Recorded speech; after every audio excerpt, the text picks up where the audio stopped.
Ito ang 702 DZAS Christmas Specials.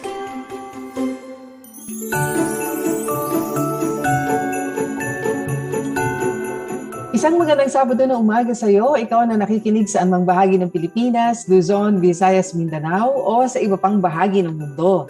Maray na aga sa inyo namin nakikinig dyan sa Bicol Region sa pamamagitan ng CARE 104.3 The Way FM. At diyan naman sa Zamboanga City na nakikinig via 1116 DXAS Radio Comunidad Buenos Dias at magandang umaga rin sa mga nakikinig sa 1062 DXKI, your friendly voice sa Coronadal City. At sa mga tagapakinig rin ng 1197 DXFE Davao at maging sa mga naririto sa Metro Manila na wala ring sawang nakatutok sa atin. Happy listening sa inyo. Kami ang inyong kakampi sa batas. Ako po si Atty. Chona Cruz Gonzales. At ako naman po si Attorney Jeremiah Belica. Ito po ang programang Tabas ng Batas dito po sa 702 DZAS FEBC Radio TV. Tayo po'y napakikinggan at napapanood sa Facebook at YouTube channels ng 702 DZAS FEBC Radio TV at sa Channel 185 sa Signal TV at ito po ay sa pakikipagtulungan ng GCTV. At syempre tayo po ay bumabati sa inyo ng maligayang Pasko sa bawat isa sa atin, Attorney. Yes, oo, momentous ng ating occasion na ito na ipinagdiriwang at marami talagang naganap nitong nakaraang mga taon since 2020 when pandemic hit us at ngayon ay unti-unti na bumabalik na sa normal, pero marami tayong mga bagay na natutunan, mga bagay na ipinaunawa sa atin ng Panginoon sa panahon na tahimik ang kapaligiran, na tayo ay hindi busy, na tayo ay nasa mga pamilya natin, sa ating tahanan. Maraming bagay tayong na-discover, di ba? Sa ating sarili, sa ating pamilya. Ano ba ang mahahalagang bagay? Talaga, no? I mean, kasi bago ang pandemya, lahat naman talaga busy, lahat ay nagsisikap para sa kanilang career, sa kanilang mga trabaho, sa kanilang mga calling, At tila may mga bagay na nakakaligtaan rin tayo. At alam mo, isa sa mga learnings na masasabi ko sa akin talaga, lalong tumingkad yung kahalagahan ng pamilya. Kasi sa aking karanasan bilang naging, of course tayo ay kabilang sa legal profession at alam naman natin how busy it is sa isang practitioner, hanggang dinala na ako ng Panginoon sa Kongreso, di lalo po yung naging busy, pero salamat sa Panginoon dahil nga ang prioridad ay nasa tama at ating pinapahalaga ng pamilya maging noong paman, ay talagang wala akong na-miss sa mga milestones sa buhay ng mga anak ko at pero iba pa rin biglang tumigil ang mundo at nakita mo gaanong ang Panginoon ay hinahayaan tayong magmuni-muni muli at ilagay sa tamang prioridad ang ating mga buhay. Ang kahalagahan ng Panginoon. In fact, yung mga anak ko were telling me during the time of the pandemic na hindi nila ma-imagine kung paano ang mga tao ay nabubuhay ng walang Diyos. Sa ganong sitwasyon. And I'm so blessed that they have appreciated their relationship with the Lord. Nagpapasalamat ako sa Panginoon na meron na pala kami bilang magulang na naipasa dito sa aming mga now grown up children. At hindi mo pagsisisihan ang mga panahon. Ano man busy tayo pala, attorney. Talagang lalo sa mga nanay na katulad ko na professional din. We prioritize our family. Kasi yung mga anak po natin, yan ang unang-una nating ministeryo, ang unang-una nating i-disciple. At alam mo, tumingkad yan lalo nitong pandemya. At lalo na itong 2022 na unti-unti na tayong bumabalik, parang dahil matibay na yun sa ating mga puso na kailangan yung relasyon sa Panginoon at yung pamilya, kahalagahan, at yung ating mga relasyon, hindi material things Yun ang isang natutunan talaga natin, hindi material things, kundi yung relasyon sa Panginoon, pamilya, kaibigan. Ikaw, Atty. Maya, ano ba ang learnings? In a nutshell, na nakuha mo dito sa mga panahon na to? Ilang araw ba meron tayo, Attorney? Oo, yun na nga eh. Oo, Kailangan mahaba. napakadami talaga na ipinamalas na kabutihan ng Panginoon sa bawat isa sa atin. Alam mo, I share yung sinabi mo na ngayon, lalo na ngayong panahon ng pandemya, yung mga tao na busy na katulad natin, na marami rin na, alam mo, mga inaatupag, hindi lang mga bagay sa profession, para sa bayan, para sa gawain ng Panginoon, pero lalong-lalo na yung ministeryo natin sa family natin. Kasi talagang sabi niya, sa mag-aasawa, ikaw ay hindi na sa sarili mo lamang, ikaw ay sa iyong spouse, ibinigay ng Lord na katuwang sa iyo. And at the same time, yung panawagan natin talaga sa ating mga anak na sila ay ating pangalagaan at itaguyod, lalo na sa aming mga kalalakihan din na maging priest at maging pastors ng aming mga pamilya. At sa akin naman ay mas tinuruan ako ng Panginoon talaga na umasa at magtiwala sa Kanya. And I could remember ang kainaman talaga ng pagkakaroon ng mas mainit at mas marugdob na prayer life at pananalangin. Isa yan sa mga bagay na talagang that will sustain us. That would really sustain us. Ang sabi nila, hindi ba alam na ng Lord naman ang lahat ng mga bagay sa buhay natin? Di ba kung gagawin naman niya yung kalooban niya sa buhay natin, bakit kailangan ko pa talaga manalangin? Ang sagot pala doon, attorney, dahil kalooban din niya na manalangin tayo. Because all of those things really happen. Sabi niya, walang answered prayer kung walang prayer muna. Yes. Tama. So, kung hindi ka mag-pray, wala ka answered prayer. At in line with those answered prayers na binibigay ng Lord sa atin, at mas pinapakita sa atin ng Lord talaga na kailangan sa Kanya tayo magtiwala at umasa. Wala talaga tayong ibang ultimately naaasahan kundi ang Panginoon. And also, attorney,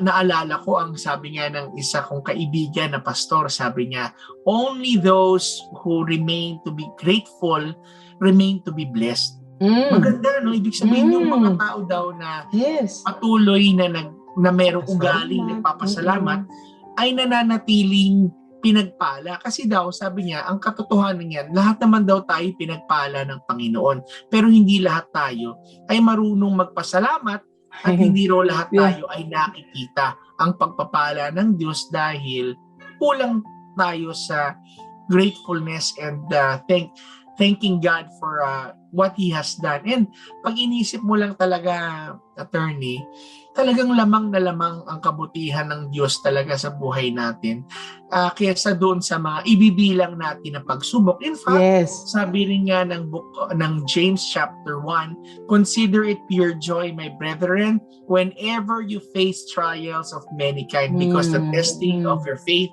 develops perseverance. Sabi, perseverance must finish its work so that you would be mature and complete and not lacking anything. So, blessed pa rin pala. So, isa mo pala yan, attorney, talaga na dapat nating alalahanin, lalo na hindi lang ngayong Kapaskuhan, bagamat alam nga natin na hindi naman talaga December 25 daw ang kapanganakan ni Jesus. But, ang mahalaga is kung anuman daw ang petsa na yan, dumating ang ating Panginoon at naging katulad natin para makasama natin siya. At matubos tayo sa ating mga kasalanan. Alam mo, noong mga nakaraang panahon nga, it made me realize na, is pagdiriwang natin ng Pasko, na alam mo, there was a time na na-realize ko na may Pasko dahil sa atin. Kasi mahal na mahal tayo ng Panginoon. Dahil pag sabi mo Pasko, birth of Jesus Christ, hindi ba? Bakit naman nga siya pinanganak dito at naging tao na katulad natin? Kasi nga isa lang ang misyon para tayo iligtas sa ating mga kasalanan.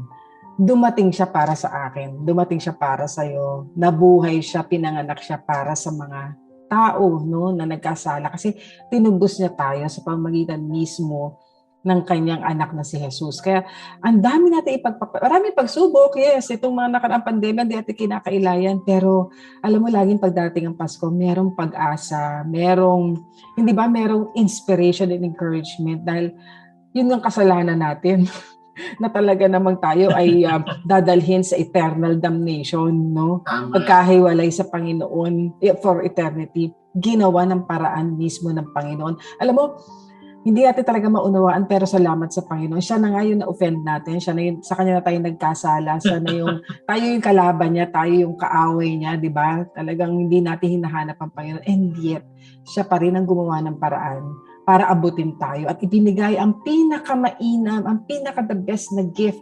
Walang iba kundi ang kanyang bugtong anak na si Jesus para kung sino man sa atin ang sumampalataya, sino man, walang pinipili, inclusive talaga si Lord. Amen. Di ba?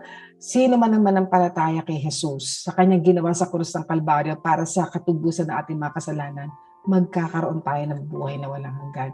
Talagang yun pa lang. Solve na yung Pasko natin.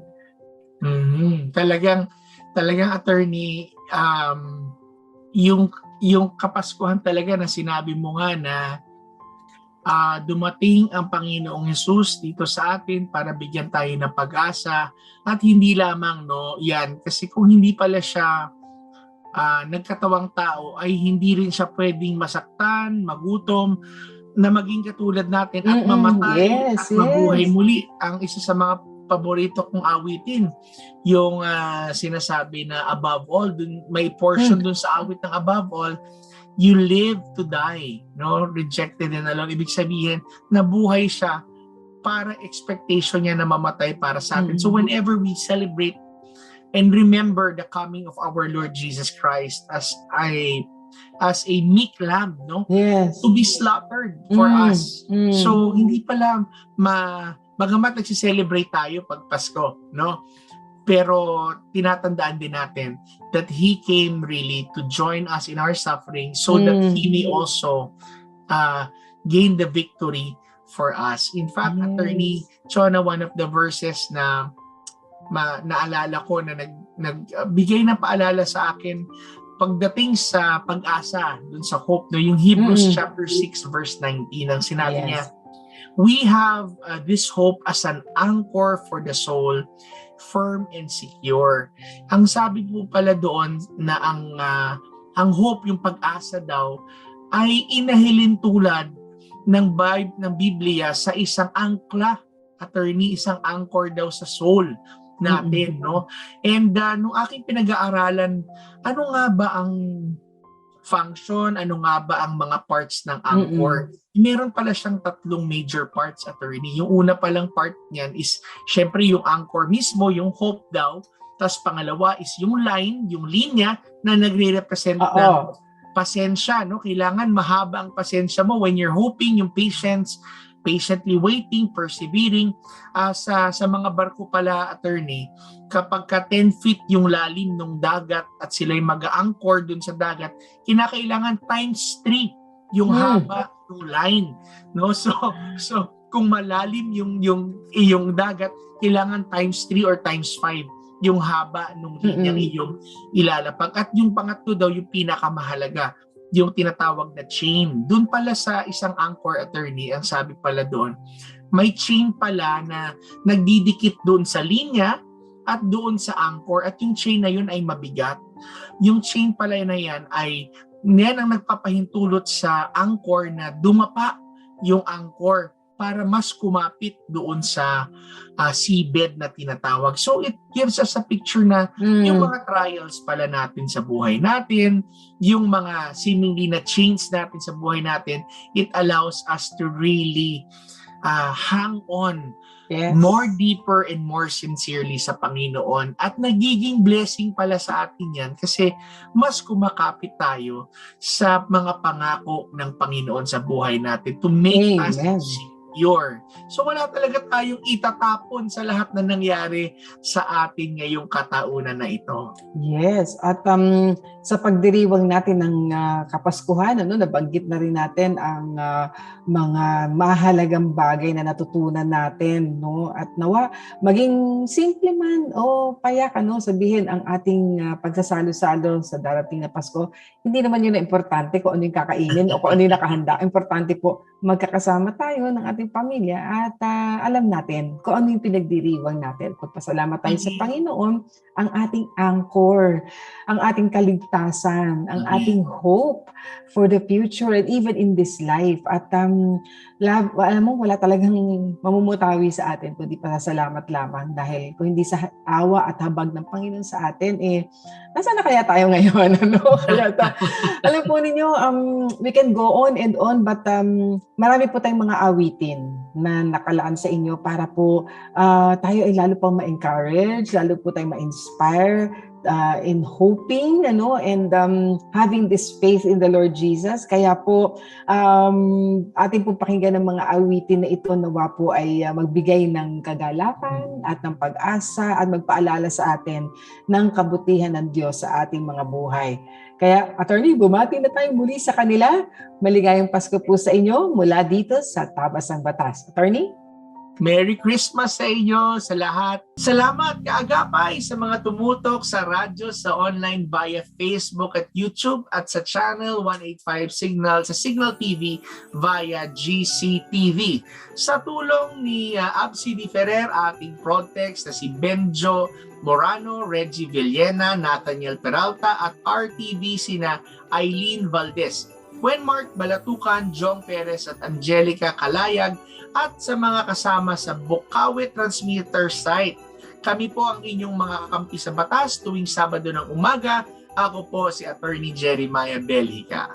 At ako naman po si Atty. Chona Cruz Gonzalez. Nag-aanyayang muli sa inyo na makinig sa susunod na Sabado sa parehong oras at himpilan. Kaya't lagi po nating tatandaan, kung unawain at susundin, kakampi mo ang batas. Ito ang 702 DZAS FEBC Radyo TV. Ipinagdiriwang ang pinakamagandang regalo sa sanlibutan, ang Panginoong Hesukristo, pag-asa ng mundo, ang sanhi ng maligayang Pasko at manigong bagong taon.